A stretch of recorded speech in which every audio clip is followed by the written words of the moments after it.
நண்பா I'm back. இந்த video நம்ம எதை பற்றி பார்க்க போகிறோன்னா, kinemasterல வந்து நம்ம வீடியோவை உடைய பேக்ரவுண்டை எப்படி சேஞ்ச் பண்ணுறது அப்படின்னு சொல்லிட்டு தான் இந்த வீடியோவில் ஃபுல்லாக பார்க்க போகிறோம். நம்ம வீடியோவோட பேக்ரவுண்டை எப்படி சேஞ்ச் பண்ணுறது அப்படின்னு சொல்லிட்டு ஃபுல்லாக இந்த வீடியோவில் பார்க்கலாம். அதுக்கு முன்னாடி வந்து நம்ம பேக்ரவுண்டில் வந்து பார்த்திங்கன்னா க்ரீன் கலரில் ஒரு ஸ்க்ரீனு அப்படின்னா ஏதோ ஒரு துணியை கட்டிட்டு அதுக்கப்புறம் வீடியோ எடுக்க ஆரம்பிங்க. ஏன் சொல்கிறேன்னு பார்த்தீங்கன்னா, இந்த வீடியோ ஃபுல்லாக பாருங்கள், அப்போ தான் உங்களுக்கு தெரியும் ஏன் சொல்கிறாங்க. நான் இந்த வீடியோவில் போக நான் சொல்கிறேன், ஓகேங்களா? சரி, ஓகே, வாங்க வீடியோக்குள்ளே போகலாம். ஓகே நண்பா, kinemaster அப்ளிகேஷன் ஓப்பன் பண்ணிக்கோங்க. இப்போ நியூ ப்ராஜெக்ட் உள்ள போயிட்டு உங்களுடைய பேக்ரவுண்டு இமேஜை வந்து ஏற்கனவே டவுன்லோட் பண்ணி வச்சுக்கோங்க. நான் ஏற்கனவே பண்ணி வச்சுட்ருக்கேன் டவுன்லோடு. இது எப்படி டவுன்லோட் பண்ணுறதுன்னு நான் வீடியோ போடுறேன் தனியாக. இப்போ வந்து நான் எப்படி பேக்ரவுண்டு சேஞ்ச் பண்ணுறது அது மட்டும் சொல்கிறேன், ஓகேங்களா? இப்போ அந்த வீடியோ வந்து கிளிக் பண்ணி ஓப்பன் பண்ணிக்கிறேன். ஓப்பன் பண்ணிட்டு இப்போ வந்து கொஞ்சம் கட் பண்ணிக்கிறேன்.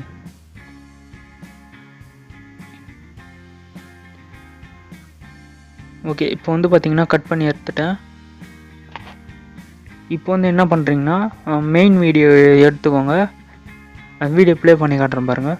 இப்போ வந்து மெயின் வீடியோ லேயர்ஸில் எடுங்க. அது லேயர்ஸில் போயிட்டு மெயின் வீடியோ எடுத்துக்கோங்க. இது எப்படி எடிட் பண்ணுறதுன்னு நான் போன வீடியோவே சொல்லியிருக்கிறேன். அந்த வீடியோலாம் பார்க்கலைன்னா போய் பாருங்கள், எல்லாம் நல்லாயிருக்கும் வீடியோஸ்லாம். ஓகே, இப்போ வந்து நான் ஸ்டார்டிங்லேயே சொல்லியிருப்பேன், க்ரீன் ஸ்க்ரீனில் வச்சு வீடியோ எடுங்க அப்படின்னு சொல்லிட்டு. இப்போது அந்த க்ரீன் ஸ்க்ரீன் வரைக்காலும் கட் பண்ணி எடுத்துக்கோங்க. ஏன் சொல்கிறேன்னு நான் சொல்கிறேன் பாருங்கள். க்ரீன் ஸ்க்ரீன் வரைக்கும் கரெக்டாக கட் பண்ணிக்கோங்க. ஓகே, இப்போ வந்து க்ரீன் ஸ்க்ரீன் வரைக்கும் கட் பண்ணியாச்சு. இப்போ குரோமா கீ அப்படின்னு சொல்லிட்டு ஒரு ஆப்ஷன் வரும், ஓகேங்களா? குரோமா கீ அது வந்து எனேபிள் பண்ணிக்கோங்க. எனேபிள் பண்ணிங்கன்னா இப்போ க்ரீன் ஸ்க்ரீன் வரைக்காலும் போயிட்டு அந்த சைட்லலாம் ஒயிட் கலரில் இருக்கிறது வந்து பார்த்திங்கன்னா அப்படியே இருக்கும். சைடில் பார்த்தா உங்களுக்கே தெரியும். அதனால தான் நான் வந்து ஃபுல்லாக க்ரீன் கலர் ஸ்க்ரீனாக வச்சு எடுக்க சொன்னேன். இப்போ வந்து சைடில் அட்ஜஸ்ட்மெண்ட்டு நம்ம வேணும்னா பண்ணிக்கலாம்.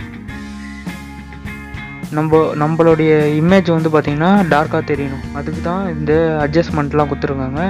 நான் ஸ்டெப் பை ஸ்டெப்பாக சொல்கிறேன் பாருங்கள். ஓகே நண்பா, இப்போ வந்து கரெக்டாக நம்ம வச்சாச்சு, ஓகேங்களா?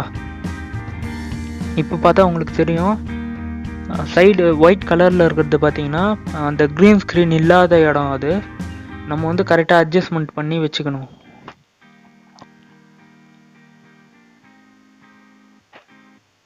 இது வந்து க்ரீன் ஸ்க்ரீனு மேக்ஸிமம் வந்து க்ரீன் ஸ்க்ரீன் வச்சு வீடியோ எடுங்க, ஓகேங்களா? அப்போ தான் வந்து இந்த குரோமா கீயை வந்து எனேபிள் பண்ண முடியும். ஓகே, இப்போ வந்து ஃபஸ்ட்டு இப்போ ப்ளே பண்ணி காட்டுறேன் பாருங்கள். இது வந்து சிம்பிள் தான், இது நம்ம பேக்ரவுண்டை சேஞ்ச் பண்ணுறது. இப்போ பார்த்தா உங்களுக்கு தெரிஞ்சிருக்கும் பேக்ரவுண்ட் வந்து எப்படி சேஞ்ச் பண்ணுறது அப்படின்னு சொல்லிட்டு. இது வந்து சிம்பிள் மெத்தடில் நம்ம சேஞ்ச் பண்ணிடலாம். நம்ம வந்து டிஃப்ரெண்ட் டைப்ஸ் ஆஃப் பேக்ரவுண்டை வந்து டவுன்லோட் பண்ணி வச்சுக்கோங்க. டவுன்லோட் பண்ணி வச்சுட்டு நீங்கள் வந்து எந்த பேக்ரவுண்ட் வேணுமோ வச்சுக்கலாம். இது வந்து பார்த்திங்கன்னா வீடியோ பேக்ரவுண்ட். இது உங்களுக்கு இமேஜஸ்ஸு இல்லை வேறு ஏதோ அனிமேஷனோ அந்த மாதிரி கூட வச்சுக்கலாம். ஒன்றும் தப்பு இல்லை. நம்ம எடுக்கிற வீடியோ நம்ம பேக்ரவுண்ட் வைக்கிறோம், அவ்வளோதான். இப்போ வந்து மேலே எக்ஸ்போர்ட்டுன்னு கொடுத்திங்கன்னா எக்ஸ்போர்ட் ஆகிடும். இவ்வளோ தான் நண்பா.